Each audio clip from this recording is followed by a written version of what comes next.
I think there's a lot of things that come on with families when they have to send their loved one to hospice and they know it's towards the end. And a nurse is an impartial person in all of that because they don't have the lifelong attachments and connections with that person, but they are there for that person's best interest. And they really do truly care, even if it's a day or even if it's 6 weeks. Right. They're angels. Yes. That's all I can say. We were very, very happy and pleased with the care that she got, because they very much were kind and gave her the care that she needed. That's good. So we were very thankful for that, because we have heard some stories. It can be, and sadly, a lot of the times, like they say, the squeaky wheel gets the grease. So I've never heard that before. So the more noise you make, you get more of the attention. Hi everyone, I'm Lexie Callies. Do you feel the squeeze of caring for an elderly loved one and school-aged children? Then welcome to the Sandwich Stories. Let's dig in. Okay. Hi everybody. It's Lexie Callies with Sandwich Stories. I hope you're having a really great day. Today we have Chase Showen, and he's going to talk to us about what it was like to have grandparents living in your home as a child, correct? Or I was like 20. Okay, but still, we're all still children at 20. Right, truly. They say technically your brain has not fully formed till you're 26. 26? 25? Yeah, I think it's 25, 26. Something like that. So he's still a kid. Right. But, so I really hope if any of you had gone through this, maybe he can speak to some things that y'all know I cannot speak to, but he can put some insight into us and make sure that you're not alone in any of this. So, hey, how's it going? It's going well. Good.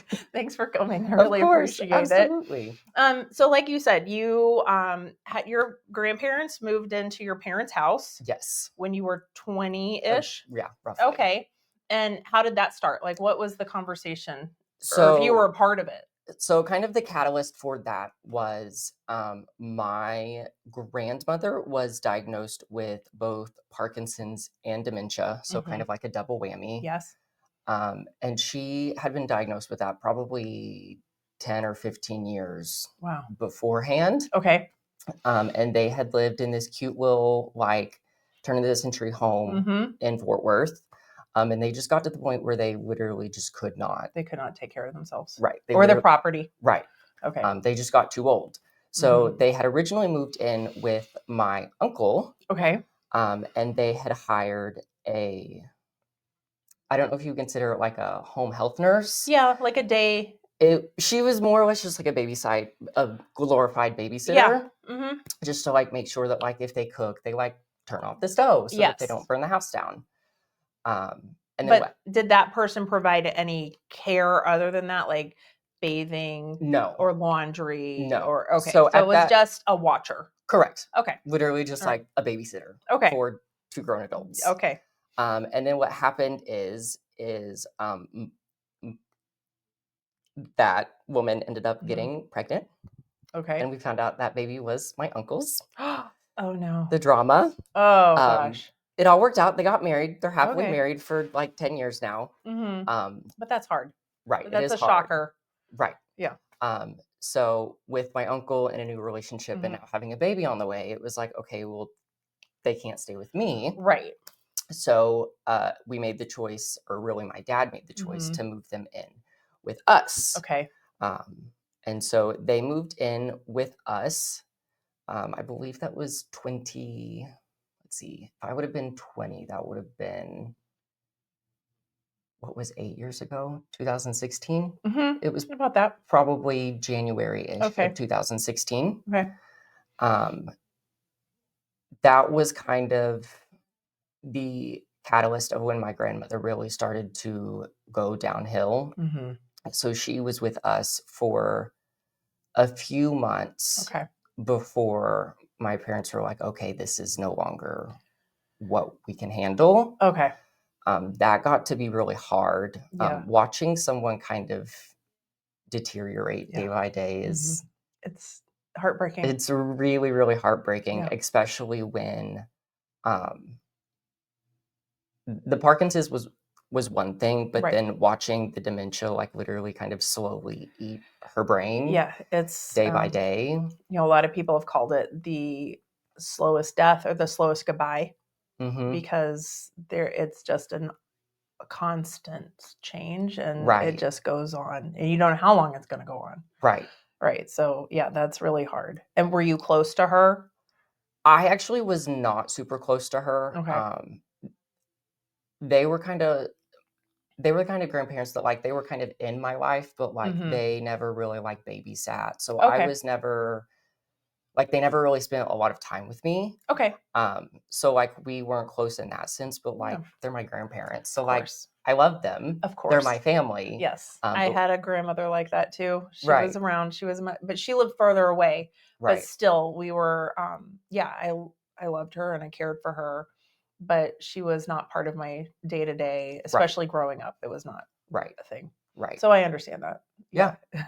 So Yeah, that's very interesting to kind of watch that day by day of mhm. like, okay, well, yesterday she remembered our names, Yeah. and now she kind of knows Mhm. close to our names. Right. And then she could have a good day Right. She could have a really good day. and have a couple really good days in a row and you Right. think, "Oh, this is great." And then she backslides. Right. Yeah, so that Right. it is hard. It Like is. we had a situation where after she moved in with us, my Mhm. grandfather fell and broke his hip. Oh, that no, yeah. And so he went to, obviously he had to go to the hospital, had to have surgery, and Yeah. then he was in like a rehab facility Yes. for 2 months. Yeah. Well, by the time he was done and came back home, she no longer remembered him. Oh no. So he came back home Mhm. ready to see his wife, Mhm. And she's changed. and she freaked out. Oh, yeah. She was like, "Who is this man?" He's a stranger.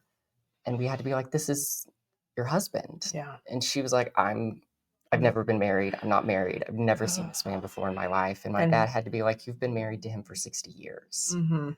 And so there had to be like a whole introduction process. Right. So, because she was like, "I'm not letting that man sleep in my bed." No, I can understand that. Yeah. I Which- mean, and that's really hard because for your dad, you know, to see his parents, to have that go through, Right. you know, to have to tell his mom, Right. like, this is Right. my dad, this is your husband. Right. You know, that's got to be hard. But then also hard for your grandfather to come home and have his wife of all that time just say, "I don't know who you are." Yeah, I don't know you. Yeah, and it is hard. There are some people I know that happens to, and they play the game though of just they go along with the story that the person in the dementia has. Right. It's like, and they're just like, "Well, I'm just here to hang out with you today. Right. My name is Bill," or whatever your grandfather's name is, and Yeah. you just introduce yourself as that person because sometimes it is so traumatic for both sides Right. to have to go through that daily. Right. And you know, did she ever have days where she recognized him, or if it was just I don't know if she really recognized him as Mhm. much as she kind of played along as well. Okay. I know that after my dad kind of sat down and had a Mhm. talk with her, Mhm. because she never ever forgot who my dad was. Right. He was the only person she never forgot. That's her child. Right. That's a whole other bond. Even though she has 3 other kids. Well, you know, then you knew who the favorite was. Right. Well, and my dad's family often jokes that he is the favorite child. Yes. And I don't think it's as much that he's the favorite child as when she was giving birth to him, there was some kind of complication. And my grandfather had to choose, do I save the child? Oh, goodness. Do I save my wife? Right, yeah.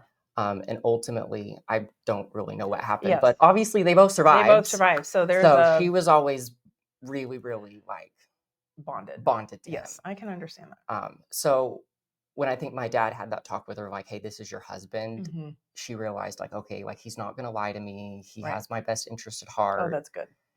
If my son is vouching for this man, Then I can accept it. right, then I can accept it. Okay. So if she ever remembered him, we don't really know, but Yeah. she at least Accepted right, that this person would be around. right, Okay. right. And how did your grandfather take it? He probably did not care a whole lot. Oh, that's sad. So my grandfather, this I will say this, it has a happy Mhm. ending, but my Okay. grandfather for, let's see, 75 years was a Mhm. raging alcoholic. Oh, goodness. Yeah. He has since quit drinking, Wow. like 2 or 3 years ago. Okay. Just quit cold turkey. That's amazing. Yes. Did you think that there was a catalyst that would cause him to just stop, or just one day? So what happened is he went to the doctor Mhm. one day, and the doctor basically just told him, "Do you realize that you are drinking yourself to death?" Wow. That's sobering, And literally and right. figuratively. And once the doctor was like, "You will die Mhm. if you do not stop," Mhm.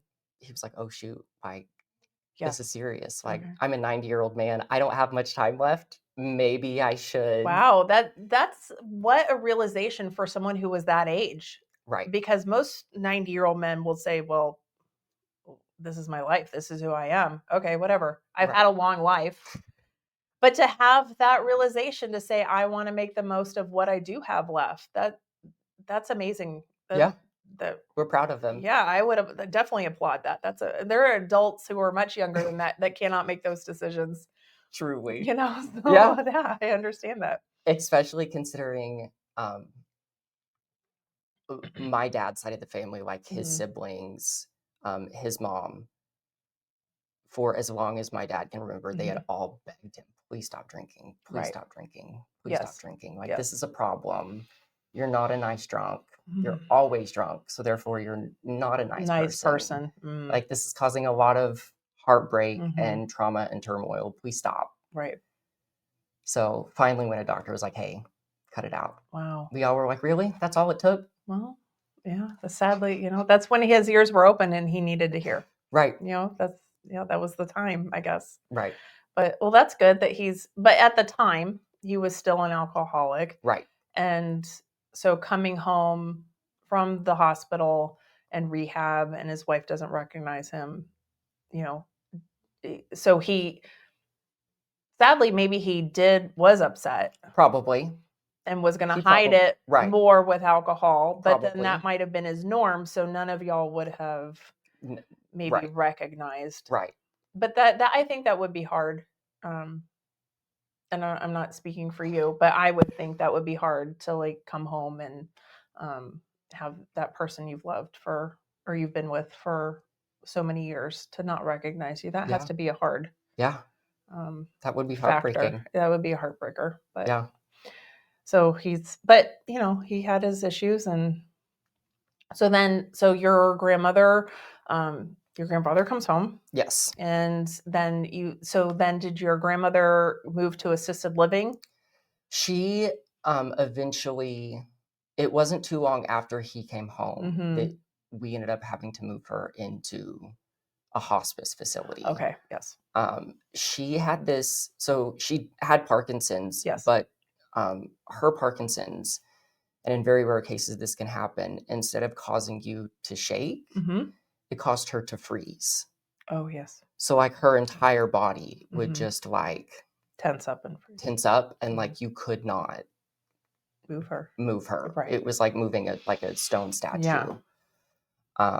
And so at that point, the doctors were like, okay, this is kind of the final stages, the final Mhm. throes. Mhm. And my parents were like, this is just beyond our Yeah, knowledge of, she needed special care. right. She needed special care. So she Mhm. was moved into a facility. And she stayed there probably 6 weeks. Okay. Yeah. So So it was the end. it was the end. Yeah. Well, at least she was able to be with y'all for a certain amount of time. Right. And to have that loving care. Right. Even towards the end. But then I think a lot of people hear hospice and they get afraid of that word. Right. And I think a lot of people don't understand what hospice is as a whole. Right. But those hospice nurses are angels on earth. Truly. And they really Truly. do care for your loved one. They do. And Absolutely. sometimes they care more than, sadly, the people who should be caring. Right. There are some times where, and I think it's trauma. I think it's grief. I think there's a lot of things that come on with families when they have to send their loved one to hospice and they know it's towards the end. And a nurse is an impartial person in all of that because they don't have the lifelong attachments and connections with that person, but they are there for that person's best interest. And they really do truly care, even if it's a day or even if it's 6 weeks. Right. Those they're angels. Yes. That's all I can say. We were very, very like happy and pleased with the care that she got, because they very much were kind and gave her the care that she needed. So we were very thankful for that, because we have heard some stories. It can be, and sadly, a lot of the times, like they say, the squeaky wheel gets the grease. So I've never heard that before. So the more noise you make, you get more of the attention.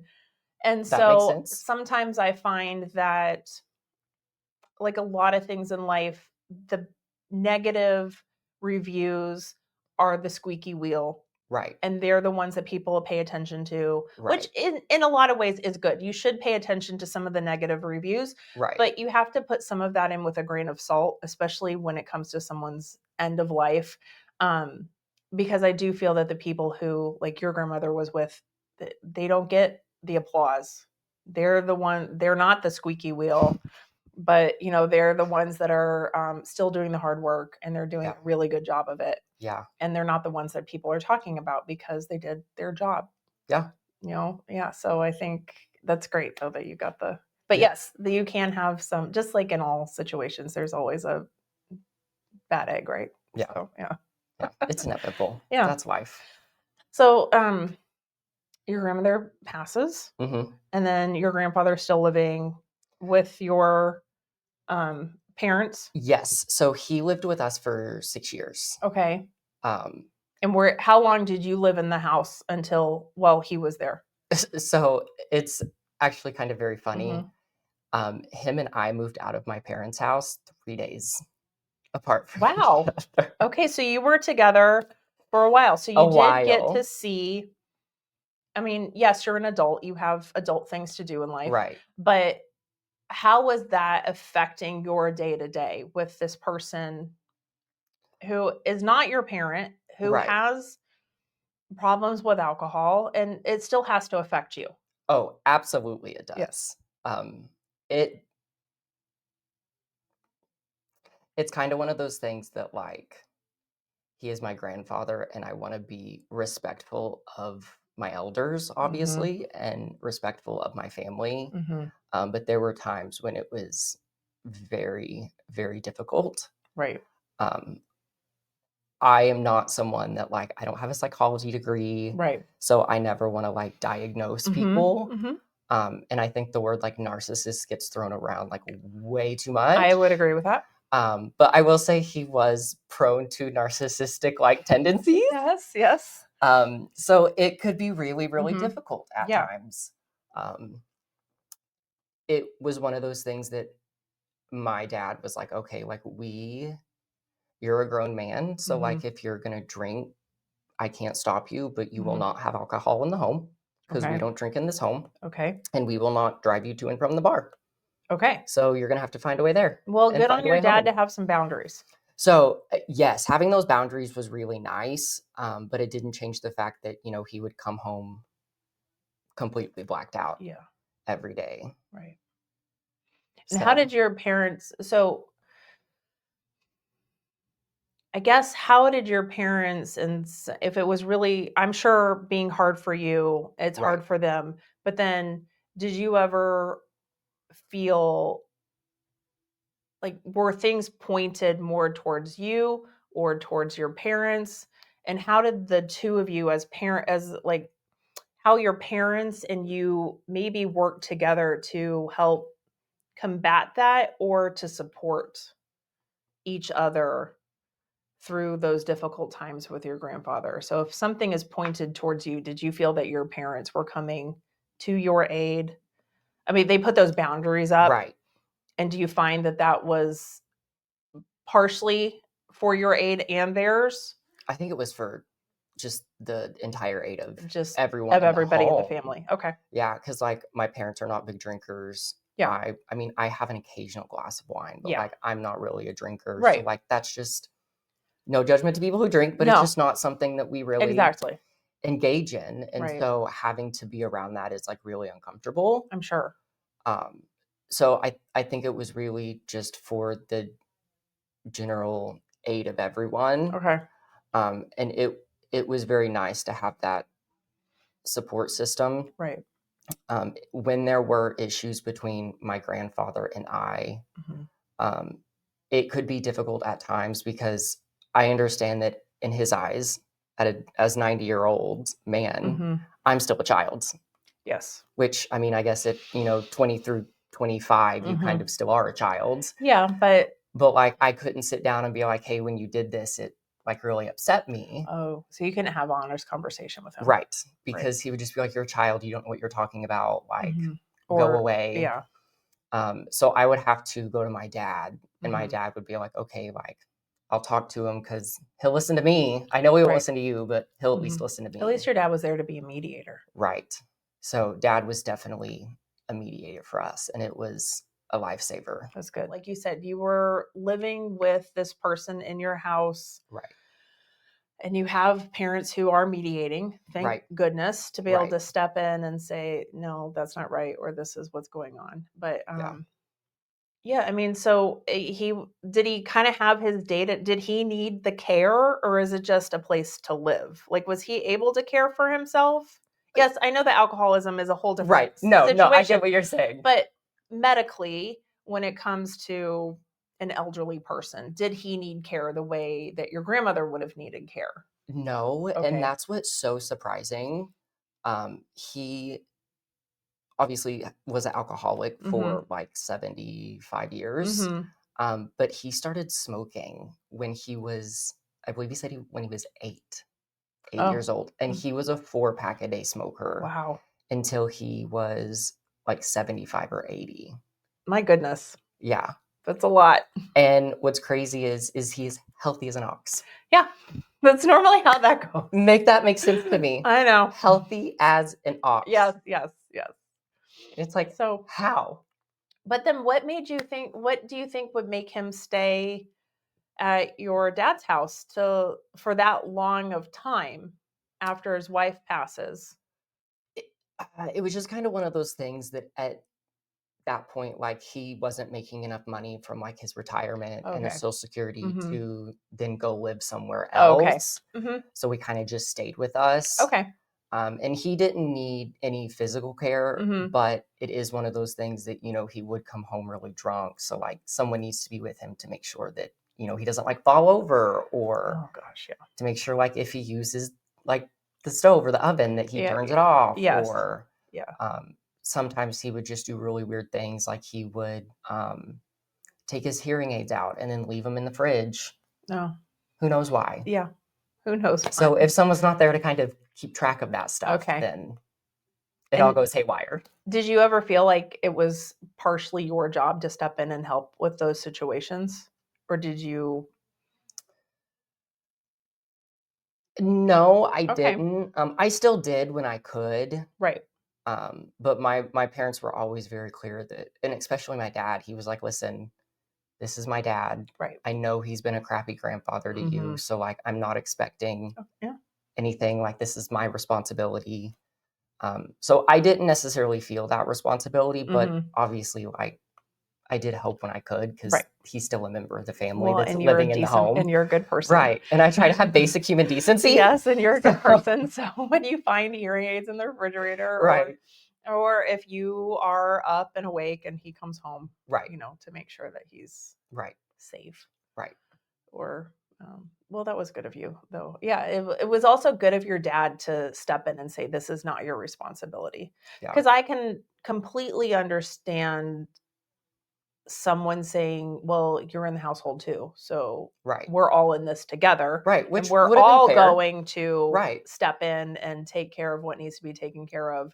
And you're an adult, you could go out on your own if you wanted to, or you can stay here and help out, so good for your dad to say, this is my responsibility. And that is hard, though, as a caregiver in your dad's situation too, to take that on is stressful and hard. And I'm sure it was, I'm only guessing that it was hard for him to have lost his mom and then to still have this person in your house that has his own problems. Yeah. But that could take care of himself. But Yeah. he just chooses not to. Right. He chooses Literally not chooses to. not to. He chooses not to take care of himself. Yeah. That's hard. But Yeah. good for your dad to step up. Yes. Because, I mean, but also with the same thing is that most caretakers are women. Mm-hmm.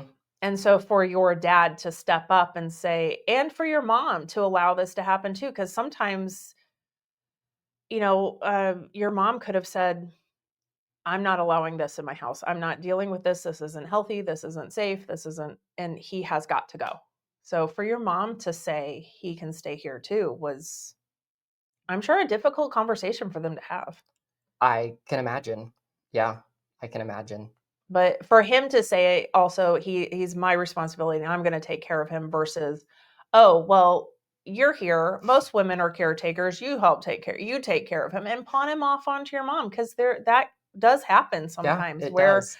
daughter-in-laws are the ones who step in and they're like, this isn't even my dad. Right. I'm the one doing all the things. And, right. So I'm sure that I don't know your parents, but that isn't a testament to to have probably difficult conversations with each other, but then to move through it and say, this is what we're doing right now. Yeah. And for a good amount of time. Yeah. What, 5-6 years? That's a long time. It is a long time. That is a long, long time. And so then what was the catalyst for him to move? So the catalyst for him to move was my dad kind of had a change of careers. Okay. My dad, for all of his life, had been in the printing industry. Fun fact, all of the men in my family, except for me, have been in the printing industry since the invention of the printing press. Oh, how amazing. So, like, my dad's a printer, my grandfather was a printer, his grandfather was a printer, literally since the invention of the printing press. Wow. And so I'm kind of the first one to be like, no, sorry, love you, but this is not for me. That's interesting, though. I love things like that. That is so amazing. Anyway, he had kind of a change of careers. Okay. And his new job, he was going to have to travel. So he was going to be gone 5 days out of the week. Okay. And that's when my mom was like, okay, I love you, but I'm not going to take care of him. Right. I'm not going to take care of him with you not home. Right. And did you ever get the feeling, or did she ever say that maybe it was a safety issue? Could have been.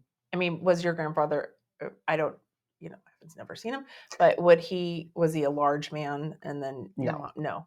Is your mom a slight person also? No. No. Okay. So I didn't know, like, maybe if there was it wouldn't physical dynamic. I mean, it would be one of those things that, like, if he fell, she would not been able to lift him or help him. Right. Yeah. That's hard. Yeah. Yeah. So I'm sure that was the conversation that, she had every right to have. Right. But yeah. So then what happened from there? Thank you so much for listening to Sandwich Stories. I really hope you learned some new things and enjoyed it. If you did, tell a friend, tell your mom, tell your sister, tell your dad, tell everybody you know to also listen. Maybe they'll learn some new things, how to help each other out, and find us at Sandwich Stories Podcast. Thanks so much.